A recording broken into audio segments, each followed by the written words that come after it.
60 লক্ষ বিচারাধীন ভোটারদের বিচার হবে সুপ্রিম কোর্টে, কিন্তু সেখানে যার বিচার হবে সে অনুপস্থিত। কিভাবে দেখছেন?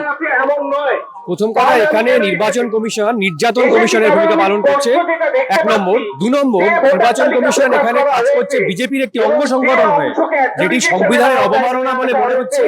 কারণ যে সত্যি কথা বলতে, যার বিচার হবে তাকে ছাড়া কখনো বিচার হতে পারে না, এটা কোনো আইনেই সম্ভব না। তো ফলে একটি সাংবিধানিক কি বলবো অফিস হিসেবে নির্বাচন কমিশন একটি অন্যায় কাজ করছে এবং একটি অবৈধ কাজ করছে। বাংলাদেশি রোহিঙ্গা খোঁজার একটা প্রক্রিয়া, সেখানে ভারতীয় নাগরিকদেরকে প্রমাণ করতে হচ্ছে আমি নাগরিক। কিভাবে দেখছি?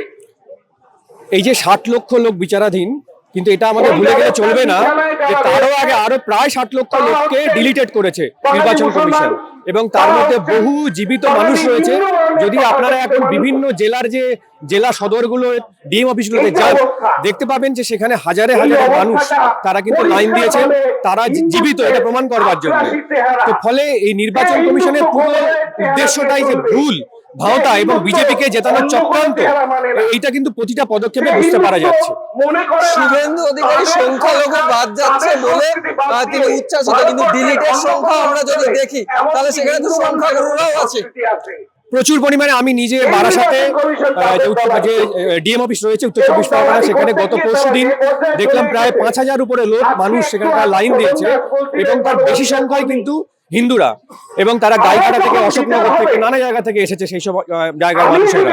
তো ফলে এটা একটা ভ্রান্ত ধারণা যে শুধুমাত্র মুসলমানদেরকেই বাদ দেওয়া হয়েছে, তা মোটেই নয়। প্রচুর পরিমাণে হিন্দু নাগরিককে বাদ দেওয়া হয়েছে। একটা রোহিঙ্গা খুঁজে পাওয়া যায় এখনো পর্যন্ত যায়নি।